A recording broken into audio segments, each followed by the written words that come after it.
चमत्कार हो जाए। माफ कीजिएगा, अब मैं ये काम नहीं करूंगा। देखिए देखिए, मेरा छोटी बहू के साथ कोई संबंध नहीं, कोई संबंध नहीं है। हवेली को दिया हुआ कर्ज माफ कर दो। आज हवेली के मर्द शराब के बगैर रहने लगे। जब उन्होंने शराब छोड़ दी तो तू क्यों नहीं छोड़ सकती? तो फिर छोटी बहू ने शराब नहीं पी ना? नहीं साले साहब, वो कहाँ मानने वाली है। कहने लगी कि अगर तू नहीं ला के देगा शराब तो मैं खुद चली जाऊंगा। क्या क्या करते साले साहब, चोरी छुप के जाके हमको ला के देना ही पड़ा।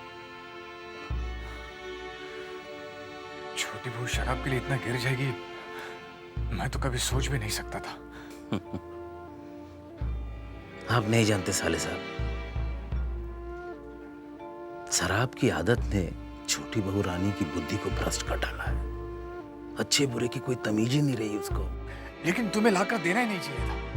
वो भला शराब लाने के लिए थोड़ी ना जाती। साले साहब, आप जानते नहीं हैं, जो शराब के लिए मजले बाबू के नाच घर में जा सकती है वो बाहर भी जा सकती है। बस यही डर से मैं चला गया लाने के लिए। अरे बंसी,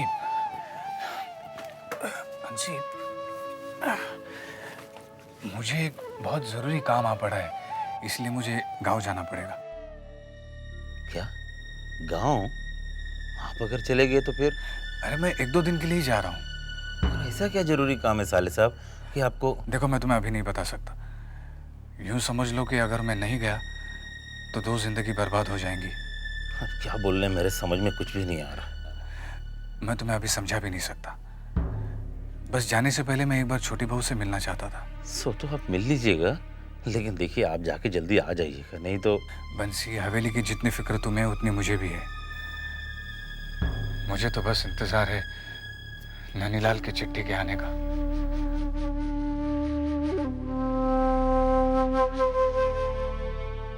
छोटी बहू, मैं गांव जा रहा हूँ। गांव? लेकिन तू गांव क्यों जा रहा है? अभी तक तो छोटे बाबू की तबीयत भी ठीक नहीं हुई, और फिर हमें बारानगर भी तो जाना है। 2 दिन पहले तो गए थे। बाबा को आने में अभी 1 हफ्ता बचा है। मैं 1 दिन के लिए जा रहा हूँ। क्यों जा रहा है? आकर बताऊंगा। तू अभी क्यों नहीं बता सकता है? वो छोटी बहू, मैं एक विषय को लेकर अभी तक निश्चित नहीं हूँ।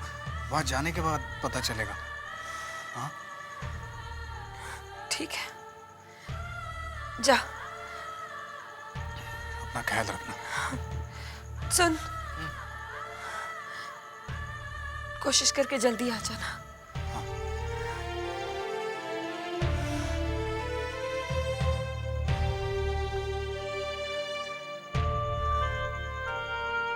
अजीब पहेलियां बुझाता है, पता नहीं क्या कर आएगा इस बार। इसे भी भेज दिया। सच कहूं बेटा, मैं बहुत खुश हूं। तुमने इतने कम समय में मेरे पूरे कारोबार को संभाल लिया है। बस कोशिश ही कर रहा हूँ। मैंने बहुत तारीफें सुनी है बेटा तुम्हारी। मैं तो चाहता हूं कि तुम बहुत उन्नति करो। आपका आशीर्वाद चाहिए बस। मेरा आशीर्वाद हमेशा तुम्हारे साथ है। मैं एक बात कहूं पिताजी, हम सब एक बार हवेली हो आते हैं। नहीं चारू, मैं अब हवेली कभी नहीं जाऊंगा। एक बात सोचो बेटी, इन्होंने कितनी मुश्किल से नई जिंदगी शुरू की है। थोड़ा समय दो ना। लेकिन पिताजी। लेकिन कुछ नहीं। देखो, ऐसा नहीं है कि इन्हें हवेली छोड़ने का दुख नहीं है। अच्छा, एक बात बताओ, तुमने जब ये घर छोड़ा था तो तुम्हें दुख हुआ था कि नहीं? लेकिन पिताजी, इन्हें हवेली छोड़ने में कोई दुख नहीं है। दुख है चारू, हवेली छोड़ने में मुझे बहुत दुख हुआ है। पैदा हुआ हूं वहां पर, खेल कूद कर बड़ा हुआ हूं। मेरे खून में हवेली का लगाव है, मगर मैं जानता हूं कि हवेली की बर्बादी मुझसे शुरू हुई है, और वहां रहकर मैं अपनी आंखों से हवेली को बर्बाद होते नहीं देख सकता, नहीं देख सकता मैं। नमस्ते नाटू दत्त बाबू। हाँ नमस्ते भार्गव बाबू, कैसे हो? अच्छा, कुछ समझ में नहीं आया नाटू दत्त बाबू। उस दिन आपने कहा था कि आइंदा अगर यहाँ आए तो हाथ पैर तोड़वा दूंगा, और आज अचानक बुलवा भेजा। क्या करें, जरूरत पड़ने पर खदे को भी।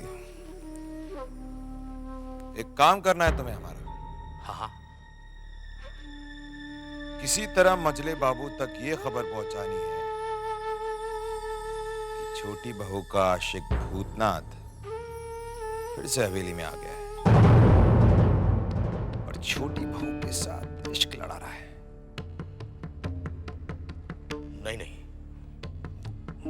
गोली मार देंगे वो। मेरी शक्ल से भी नफरत है उन्हें।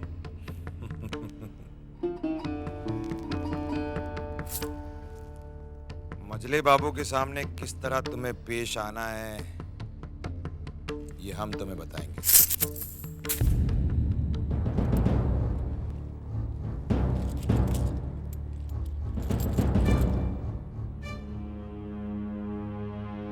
सरकार, भैरव बाबू आए हैं। भैरव जी।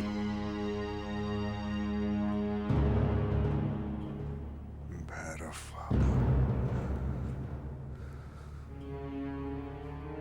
प्रणाम मजले बाबू। क्या बात है भैरव बाबू, आप तो गायब हो गए थे, अचानक फिर से कैसे आ गए? मजले बाबू, मैं बहुत शर्मिंदा हूं कि बुरे समय में आपके काम नहीं आ सका, मगर मेरे दिल में आज भी आपके लिए उतनी ही इज्जत है। मजले बाबू, आपको पता है आपकी नाक के नीचे आपकी इज्जत से कोई खेल रहा है। कौन है वो? हवेली में फिर से भूतनाथ आ गया है।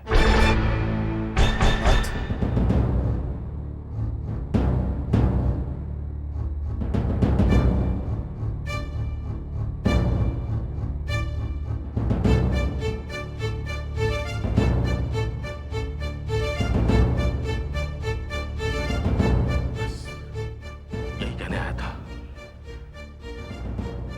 अच्छा, तो मैं चलता हूं।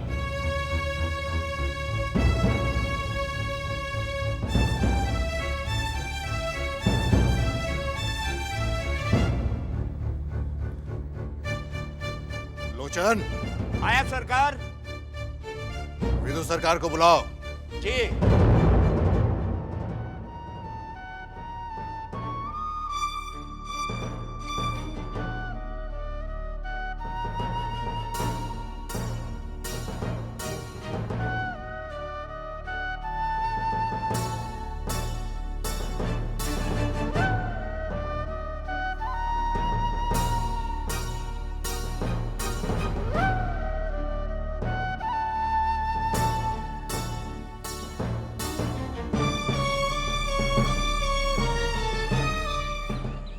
क्या हो रही चिंता?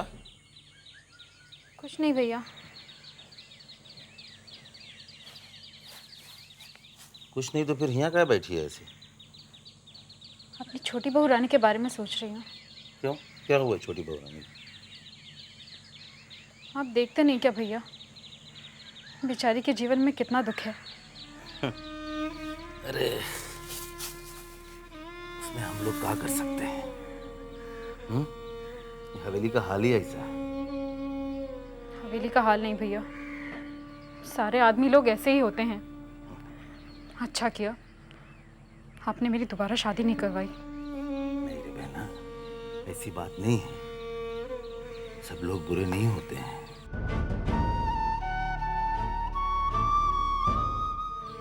लेकिन भैया, इस हवेली के एक भी ब्याहता स्त्री को मैंने आज तक सुखी और खुश नहीं देखा।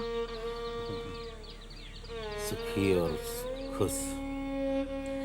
ये देख, जब ब्याह होता है ना, तो ब्याह के बाद में समझौता बहुत जरूरी है।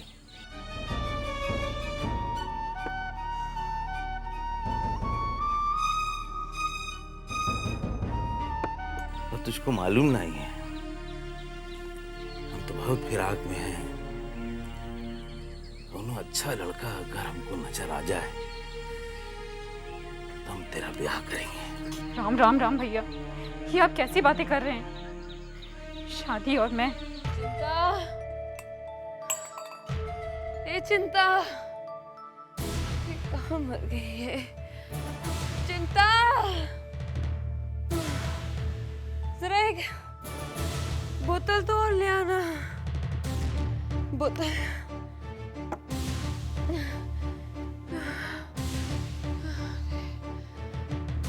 छोटे बाबू सो रहे।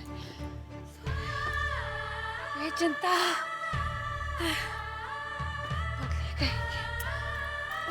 मानसी जी। तू मेरा एक काम करेगा रे? हुक्म कीजिए सरकार, हुक्म कीजिए। मानसी,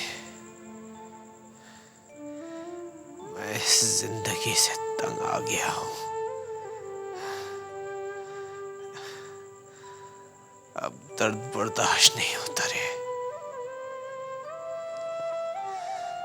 ना तो मैं खुद से उठ सकता हूं, ना बैठ सकता हूं। मैं इस जिंदगी से छुटकारा पाना चाहता हूं, छुटकारा पाना चाहता हूं। मैं समझा नहीं सरकार। आज हम तुम्हें हुक्म देते हैं, जाओ जाओ और हमारे लिए जहर ले आ बंसी। नहीं छोड़, नहीं, जहर ले आ। ऐसा हुक्म मत कीजिए छोटे बाबू, ऐसा हुक्म मत कीजिए। ऐसा कहना तो बहुत दूर की बात है। ऐसा विचार भी अगर आप मन में लाएंगे ना तो इस सेवक को नरक में भी जगह नहीं मिलेगी। ऐसा हुक्म मत कीजिए सरकार। सरकार, आप अच्छे हो जाएंगे, आप अच्छे हो जाएंगे। आपको पता नहीं है, पिछले दिनों छोटी बहू रानी बारा नगर गई थी बाबा के पास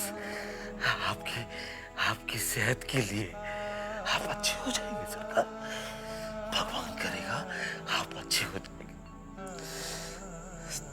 तू हमारी बात नहीं मानेगा। नहीं सरकार, नहीं। आप हमारी जान भी ले लेगी ना तो भी मैं आपका ये हुक्म नहीं मानूंगा।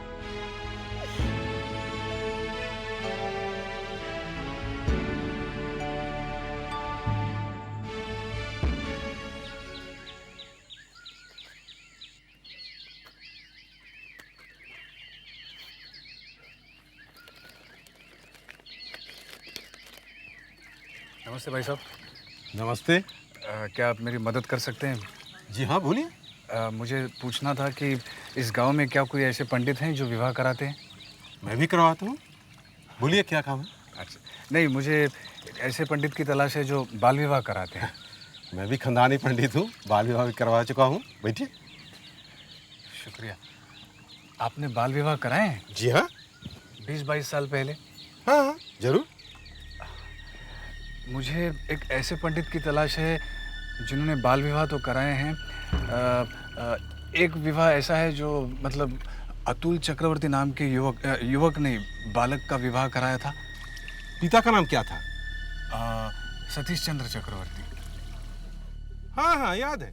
आप जानते हैं? राम हरि जी के पोती के साथ सतीश चंद्र चक्रवर्ती के बेटे अतुल चक्रवर्ती की शादी हुआ था। उस समय उस बच्ची की उम्र क्या थी आप जानते हैं? मुझे क्या पता। लड़की की उम्र थी 6 महीने और अतुल की उम्र थी 5 साल। मैंने तो रिश्ता ठीक किया था। हाँ, राम हरि ने कहा उनके पोती के लिए एक अच्छा ब्राह्मण घर का रिश्ता चाहिए। पंडित जी, जरा विस्तार में बताइए ना। हाँ हाँ, क्यों नहीं। मैं राम हरि को लेकर उनके घर गया। हाँ तो पंडित जी, मुहूर्त का क्या हुआ? शुभ मुहूर्त तो आज रात का ही है, आप दोनों तय कर लीजिए। बोलो भाई। आप बुजुर्ग आदमी हैं, अब आप कह रहे हैं तो हमें कोई एतराज नहीं। अरे तो फिर शुभ काम में देरी किस बात की? आज ही कर लेते हैं। आज अरे अरे अरे अरे नहीं बेटा बेटा बेटा, पंडित जी मंत्र जल्दी शुरू कीजिए। अरे अरे अरे अरे अरे नहीं बेटा, अरे अरे अरे। उन लोगों ने रिश्ता तोड़ दिया। क्यों? कहने लगे उन लोगों ने नास्तिक हो गए।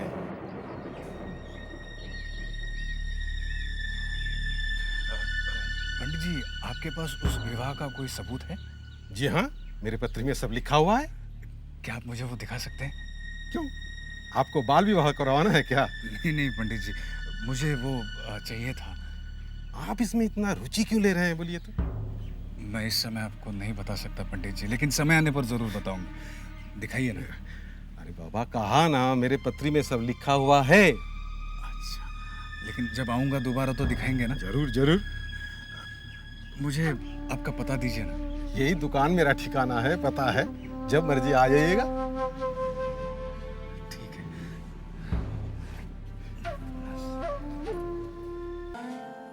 किनसे मिलना साहब? मैं अदालत से आया हूँ, कोर्ट का नोटिस है। नोटिस? कैसा नोटिस? हाँ, इसमें लिखा है अगर 1 महीने के अंदर ये पूरी रकम अदा नहीं की गई तो हवेली नीलाम करवा दी जाएगी। अरे ये कैसे हो सकता है? कोर्ट में हर महीने ब्याज भर रहे हैं और फिर अदालत से 6 महीने की मोहलत मांगी थी, अभी तो 4 महीने भी नहीं हुए। आप ये सब जाकर नन्नी लाल जी से कहो। वो तो विलायत गए हुए हैं। उनसे वहाँ संपर्क करो, नहीं तो हवेली नीलाम कर दी जाएगी। भगवान जाने क्या होगा।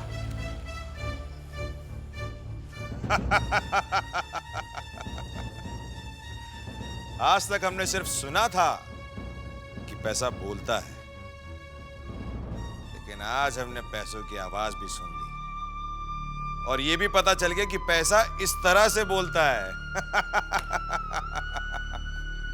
नाटू दत्त जी, आपका ये काम तो मैंने कर दिया है, मगर इसकी खबर किसी को नहीं होनी चाहिए, वरना मेरी नौकरी खतरे में पड़ जाएगी। घबराओ नहीं, ये जो श्रीमान नन्नी बाबू हैं हमारे बहुत अच्छे मित्र हैं और हमारी तरह वो भी यही चाहते हैं कि जल्द से जल्द वो हवेली नीलाम हो जाए। हाँ, अब देखते हैं कि मजले बाबू पैसों का प्रबंध कैसे करते हैं।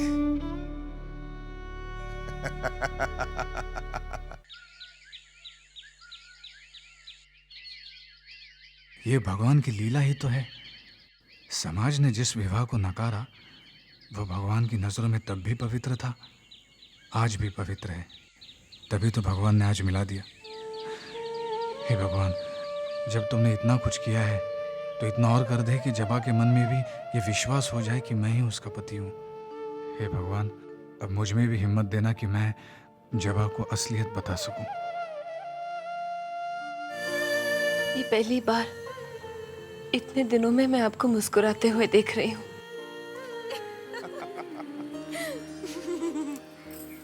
ऐसे वक्त में ये सब करवाना जरूरी है क्या? जबा, मेरी बात तो सुनो। अब मेरे यशोदा दुलाल की कृपा से ये तो चमत्कार ही हो गया है।